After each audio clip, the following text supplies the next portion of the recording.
All right, here's the next one. And I don't know if I really need to watch this video or if we need to watch this video, but this was about it's an attack that came out. So this is called, I'll just bring it up here. We don't really need to watch the whole thing. I don't think it's not that valuable to do. Not a great use of time. But if you're somebody who uses a Blockstream Jade or a Cold Card, then this is applicable to you.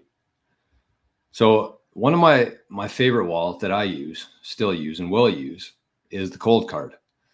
So that it actually uses a thing called air gapping, where you basically load your transaction on your Sparrow wallet, on your interface, whatever you use for that. And then you save it to a little micro SD card. You pop it into your Cold Card, you sign the transaction, you save it, and then you put it back into the micro SD slot and you load the transaction on Sparrow wallet. So it never actually plugs into like a USB. It's never connected to a device. You just save it. You're saving files on a USB or a micro SD card. Sorry. So I love it. I think it makes the most sense. I feel most secure using that. But this came out yesterday, a Dark Skippy account. So it's a powerful new method for a malicious signing device to leak secret keys.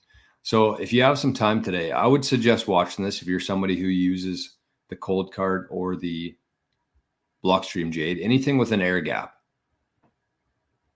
So this is Bitcoin News said a new form of attack called Dark Skippy is disclosed, where an air-gapped hardware wallet can have its seed phrase exposed over the mempool due to a malicious firmware. So it's a 3-minute video there. I would say, like I said, take some time, watch that today. I'll kind of go through my interpretation of it.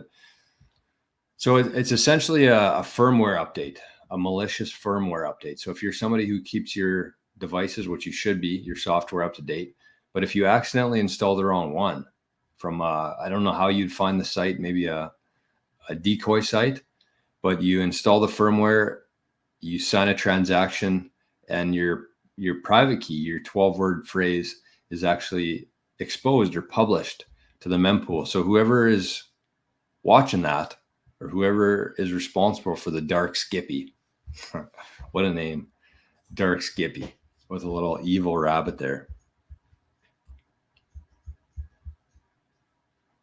Kind of freaky. Dark Skippy. So they get to see your private key. So I guess moral of the story, and kind of what the only thing I want to really talk about this is that I know that CoinKite came up with a statement yesterday. Jade came out with a statement yesterday, basically saying that, if you do things properly, you're not going to be affected by this.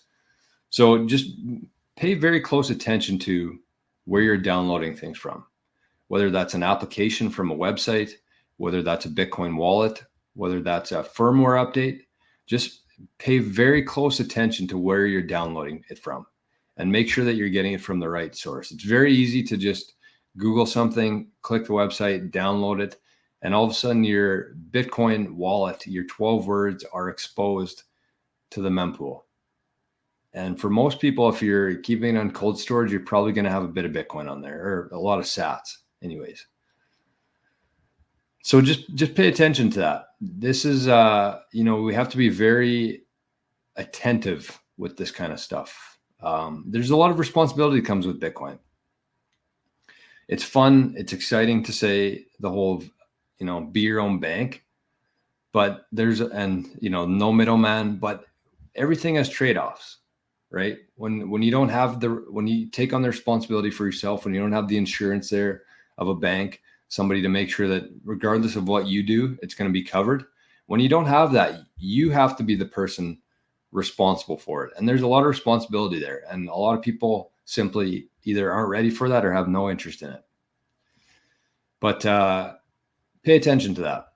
Pay attention to what you're downloading, where you're getting things from. Make sure you verify the sites. And as Nate says here, verify all the software via the signatures. So maybe sometime in the near future, we'll do a show on kind of how to do that. I think that'd be valuable for people. So I'll write that one down, actually. Write it in the notepad.